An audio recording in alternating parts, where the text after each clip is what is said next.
And in this sea of programs and seminars and debates and interventions, we are really, really pleased that so many of you have turned up. There's also room upstairs if it's being streamed upstairs. If you get tired of standing in the back. Also, heartily welcome to everybody watching from or through our streaming service.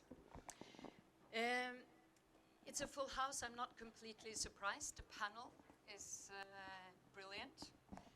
The topic is important, and I will also co-chair this session with the Norwegian ambassador for the ocean, Mr. Vidar Helgesen.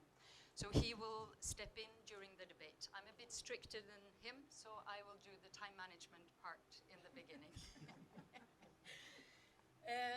First and foremost, we are very pleased and honored and happy that Ambassador Peter Thomsen have joined us today. And as most of you know, he is the UN General Secretary's Special Envoy for the Oceans. And we are really looking forward to your presentation. The floor is yours. 10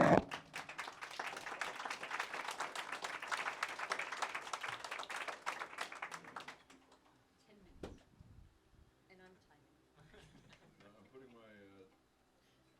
my timer on here because when you turn an ambassador on, it's difficult to turn him off. It's difficult to turn him on as well, actually. I've had about 6 coffees this morning. I have no idea what I'm going to say, so this is just as exciting for me as I hope it's going to be for you. Yes, as was said, I am the UN Secretary General's Special Envoy for the Ocean. It's the first time there has been such a role in the world, and it's probably the last. But the job entails being the lead advocate for the United Nations Sustainable Development Goal 14. This guy up here, Live under Vann. And that, as you know, was adopted in September 2015, and is basically there to, it sets out to conserve and sustainably use the ocean's resources, getting the balance right between protection and production in the ocean.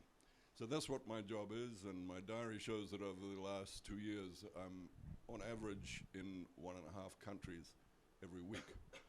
So this is Norway, isn't it?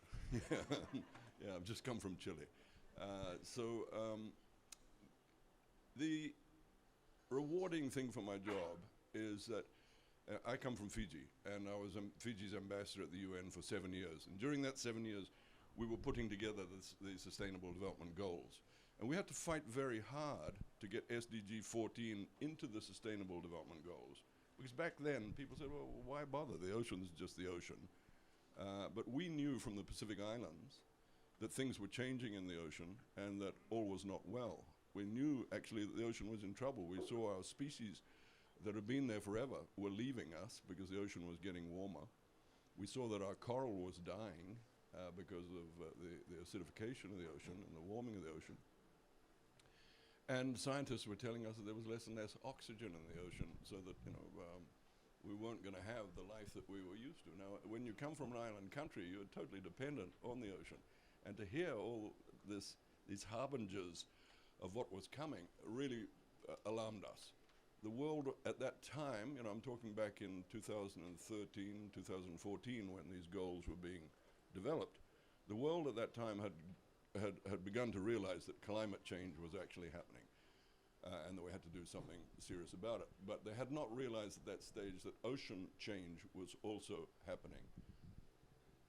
When I became, so we adopted those in September 2015. I became President of the General Assembly of the United Nations in, when was that? 2016, 2017. And during that time, I held the first UN Ocean Conference. Fiji and Sweden got together and we co-hosted it. When you co-host these things, you've got to pay for it. The UN doesn't pay for it. You've got to organize it all. So Fiji and Sweden, we formed a great partnership and we co-hosted that. It was a major success. It was held in New York in the UN. It was for a full week. And I think that was the turning point when the world woke up to the fact that, yeah, the ocean is in deep trouble and we've got to do something about it. So since that time, and I guess this is where I get to a little bit of good news, I mentioned to you that I'm in a different country 1.5 times a week. Well, the reason I have to travel so much, I say no to every second and third invitation I get, but you have to go when there is something really serious happening in a country on ocean action. And the good news is that that's happening all around the world now. There is this, with the realization that ocean change is underway, countries are really shaping up now to the fact that they have got to get ocean action programs into their government programs, into their schools, and the non-governmental sector is also extremely active in this.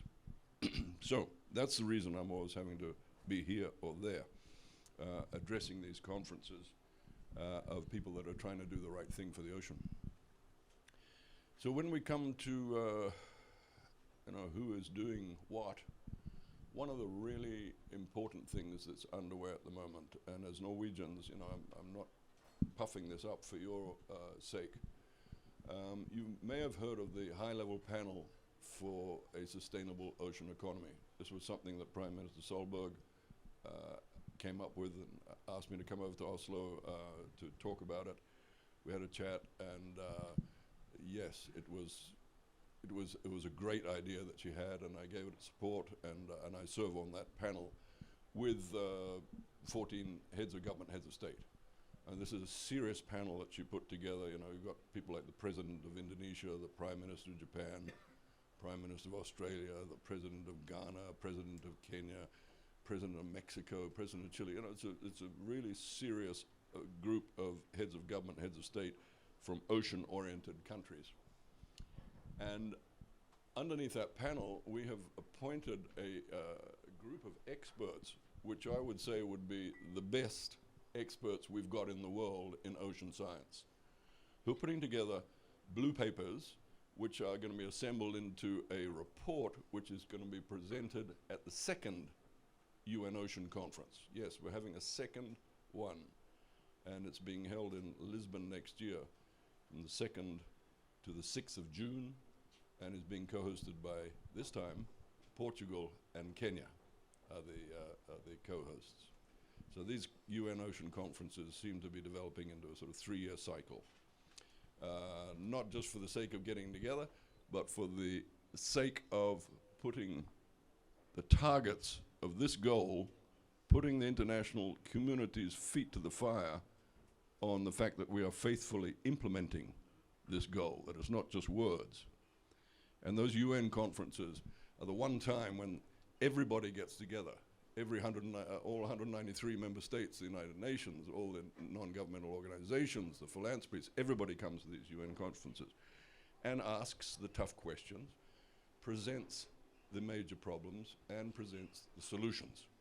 Well, a huge part of the solutions, and when we get to Lisbon next year, is going to be the report from the high-level panel for a sustainable ocean economy that Prime Minister Solberg is chairing. And there's a big anticipation out there in the world as to what this report will be, because it's going to be like a manual, as I said, on getting the balance right between protection and production.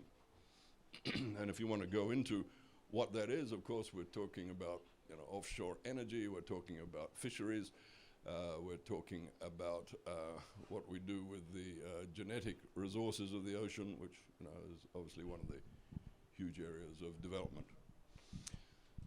So having talked to you about the Sustainable Ocean Economy panel, I also want to mention the work that Norad is doing. There are not a lot of people that are prepared to kick in the kind of energy and resources that Norad is around the world, and let me tell you, it's noticed and it is deeply appreciated. Looking forward to working closely with them in the program, which I think you're going to hear a little bit more about from the other speakers. But I do want you to really pay attention when that announcement's made, because it is very important to us in the ocean community what Norway is doing through Norad. So with those points, I think I'd conclude by saying that I think you're a literate audience in terms of the Sustainable Development Goals. I don't have to say what they are. Of course, none of us can do 1 to 17 in one go, but if you think about that ocean goal, please think about it in the context not of just the 10 targets which are in it, and they're well worth having a look at, those 10 targets, but think of it in relationship to the other 16 goals. Because the ocean supplies so much to humanity. A dead ocean, and some people say the ocean is dying, but it's certainly in decline. But we're going to reverse that decline. Have faith in SDG 14, don't worry. But a dead ocean would mean a dead planet. Every second breath of oxygen that we get comes from the ocean. So we have to have a healthy ocean. So when you relate SDG 14 to the other sustainable development goals, in my mind, it is the essential one. It's the basis of life. But it's also, you think of the goals relating to poverty, think of the goals relating to good health, think of the goals relating to hunger alleviation, to gender equality, to innovation. All those goals really have an absolute home base in SDG 14. So all the good work that Norway is doing, it's not just kind of an indulgence because like Fijians, you're ocean people and you think the ocean should be well looked after. Not at all. This is actually the basis of everything we're doing. We have to make sure we have a healthy ocean, then we'll have a healthy planet. Thank you very much.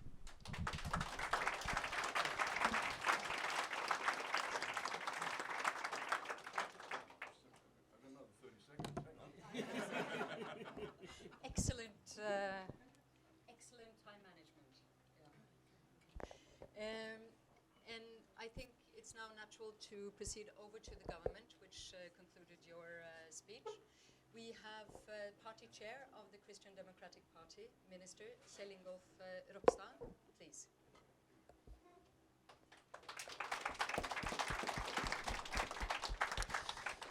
Thank you, dear all.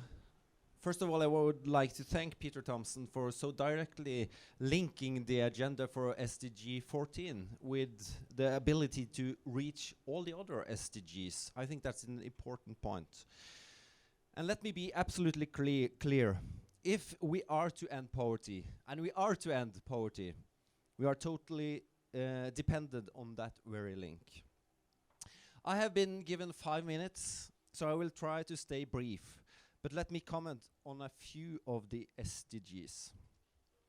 Goal number 2 is to end hunger. The Norwegian Fish for Development program is developed to address goal number 2 through 3 main components. Research and development. Education is a vital importance and an important element of Norway's development policy in general, so we must build on this. Resource management and legislation. Norway has substantial expertise on these fields, and we want to make even greater use of this in our development policy. Business development is the third component.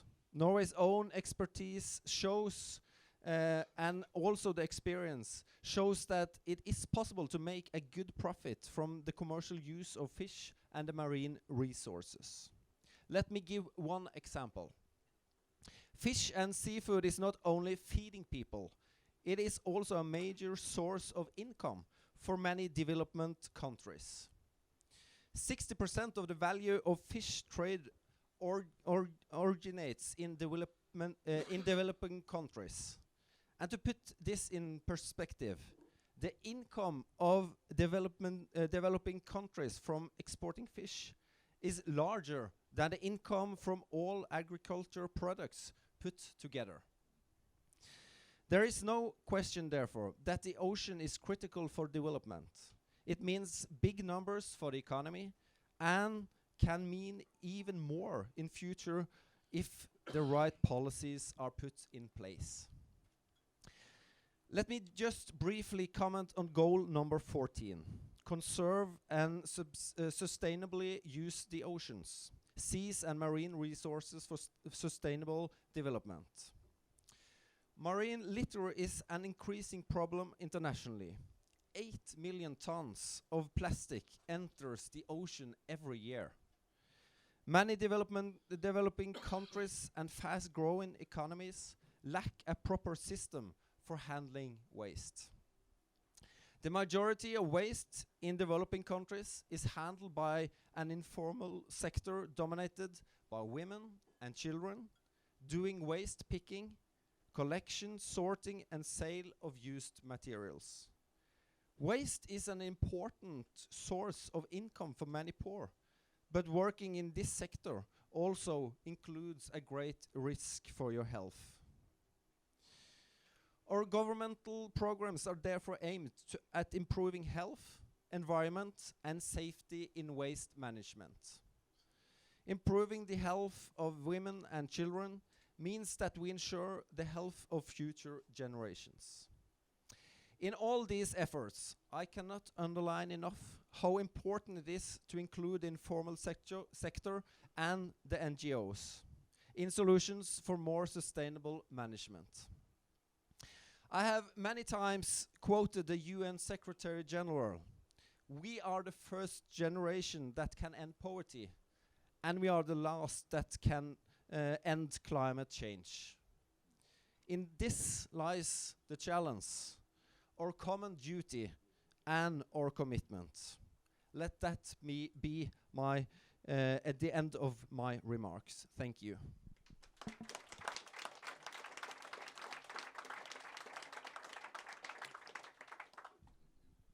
Thank you very much. Thank you. None of the microphones I'm using. I'll try this one. Yeah? Virker den? Fantastic. Thank you very much. Yeah. I will then pass the word to Sissel Rogne from our Maritime Research Institution. And of course, research and knowledge is of vital importance for the ocean.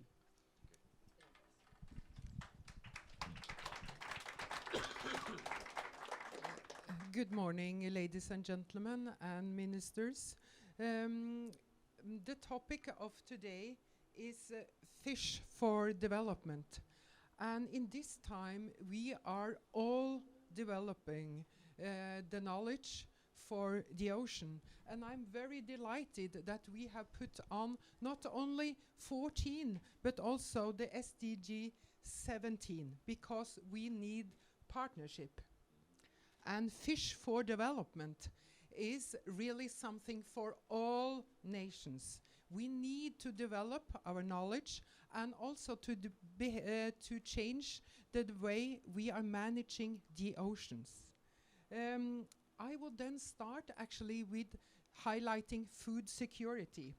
If we are going to manage the ocean, the key word is food quality, because if we are going to have edible fish from the ocean, or actually bioresources from the ocean needs to be clean and healthy. At IMR, we are using the 1,000 people working together in the way that we are not only managing and give advice to the authority related to the Norwegian or the cold waters. No, we think that we have to work together. So every single scientist at IMR, we are also working in warmer and warmer waters. So for that time, we are really now in the business where we see the oceans are changing 4 times faster than predicted by IPCC, and that means that we all have to develop our knowledge and also our skills in management. There are 3 pillars in ocean management. One is, as mentioned earlier, knowledge. The other is to have institutions and policies. The third, and very largely underestimated, is control institution and units. There is no free lunch, or there is no goodwill that can ever outsmart good control. That is related to also to see where fishing boats are going, and also food security and quality. And then I come to what to do, because I'm a very practical lady. I think that we have to collaborate not only north-south, but south-south.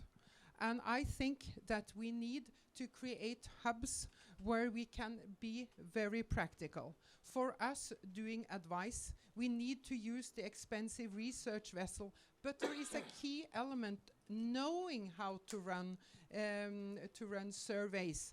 And I think to run these platforms, because we call them platforms, they are floating laboratories, and also to have remote control sea observation equipment, that has to be learned. And we see here that there is a huge need to do that very efficiently. But also we need to know management, to do monitoring, but also to do actually high quality data collection, and also to use high mathematics in modeling. Because if you are going to predict future, you need the best knowledge, state of the art of the present situation. So for us, that means that we love mathematicians, we love statisticians, we love the IT as well as biologists. But again, there is not only a focus on fish. We have to eat almost every protein we can find from the ocean. So we have to think differently and eat differently. So that is also why I think that we can now collaborate in the very best way by thinking differently and eat differently. I keep on repeating those things because there are a really big need to focus on healthy food. Every single nation is malnourished or have malnutrition as a problem. And if we manage our ocean, we will have not only food resources, but we will also have resources for eternity if we keep our bioresources nice. So I would like to end with a new opportunity, and that is by having a closer look at the lower trophical levels in the sea, and also to use this as an opportunity for partnering by looking at the twilight zone organisms. In this way, I would like to get partnering for the mesopelagic organisms and to look for new opportunities in the ocean. Thank you.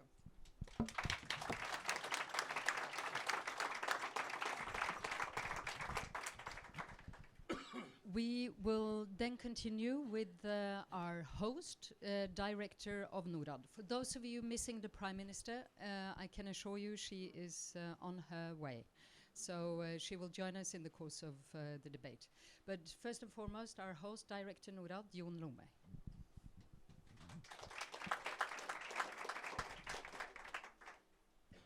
Thank you and welcome. I had an organization that's got a very simple proposition or a very simple understanding of the world. We have just 700 million remaining problems. That is the number of people living under the globally agreed limit for absolute poverty. So that's the angle through which we see the world and see any problem, any opportunity. And of course that's how we try to manage the 10 billion Norwegian kroner that we manage on behalf of the Ministry of Foreign Affairs and the Norwegian people, and advise the ministry on how the other 25 billion that constitute the totality of the Norwegian aid budget can be used best. And of course, I wouldn't say that Lomøya and where I grew up or where I was born and Fiji are exactly the same. But they share one fundamental characteristics, because I was an islander, and that is of course that the ocean was key to livelihood. And when I grew up eating fish 6 times a week, so we know that sort of fish is food. That's the basic. But we've also, as I think Ambassador Thompson has reminded us, we, more than perhaps was necessary to my father and my grandfather as fishermen, need to make sure that we harvest those resources in a sustainable way, so that it's possible also for our children and our grandchildren to live from the oceans. So that's the basis for our engagement, is that this is an instrument to reach target number 1, reducing poverty.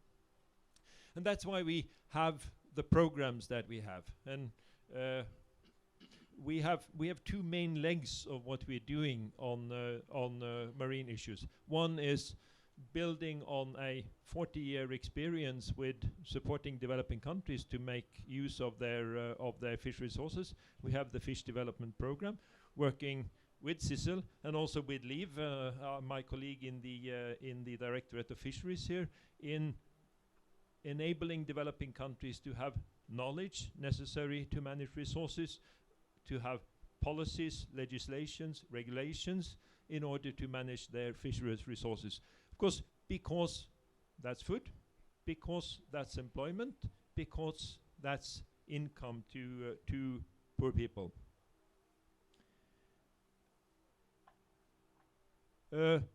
One of the important and difficult challenges that we face in doing that is, of course, the occurrence of illegal, unreported and unregulated fisheries globally.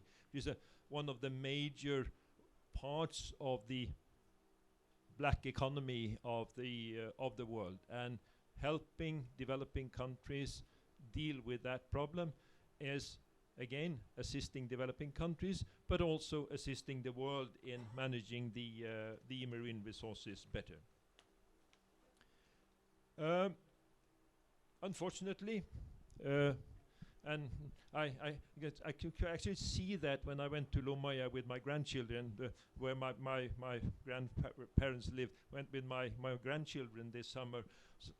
The amount of plastics, the amount of marine litter that you can find even on a presently uninhabited island in northern Norway is, I wouldn't say impressive, it's depressive. And that's part of the reason, sort of not what happened in Lomaya, but what's happening globally. Why we've started now on the second leg of our marine, our engagement with marine questions and with the oceans, and that is the program on the program on marine litter. And unfortunately or fortunately, that's the problem is in the ocean, but the solution is largely not in the ocean. So what we need to do, if we're going to reduce the amount of plastics and other litter ending up in the oceans, we need to work from land. We need to help developing countries establish systems to collect litter, to make sure that it is treated. And of course, again, and that's back to number 1, that also then provides new employment opportunities, new income opportunities for poor people. So we fully agree with Ambassador Thompson that without Objective 14, we cannot reach the others. We also agree with CISL that without 17, the partnerships across countries, across institutions, across disciplines, we cannot reach any of these objectives. So, and that, of course, was perfect timing, because as you can see, our guest of honor has just entered the room. And welcome, Prime Minister. We are extremely honored to have you here. You make the introduction. Does the Prime Minister need an introduction?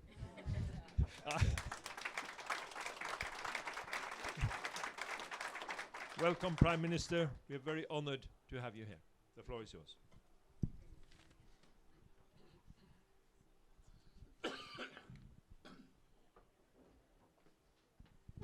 Well, thank you very much, both for the introduction or non-introduction, I'm not sure.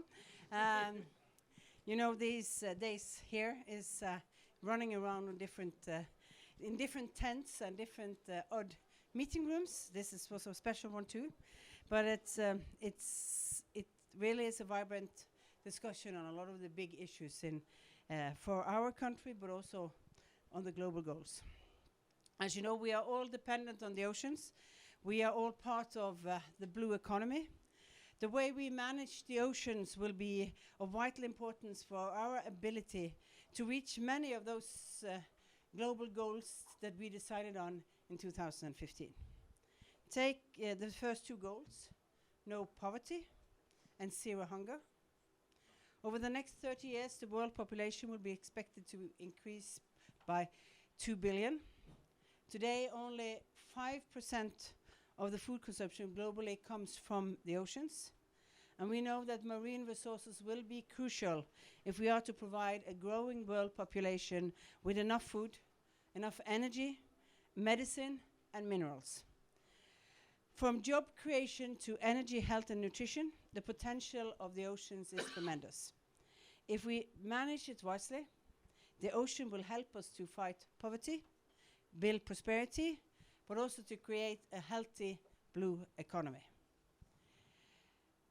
The blue economy is expected to create 40 million jobs globally by 2030. The ocean economy is expected to double in the same period, but the oceans are under threat from several directions, and of course all that job creation is also under threat. First of all, the effects of climate change, which you can see around the world, is affecting the ocean. The marine litter and pollution, overfishing, and loss of habitat and biodiversity. We need to work together to reduce the threats that undermine the potential of the oceans. This is why I also took the initiative to establish the high-level panel for sustainable ocean economy.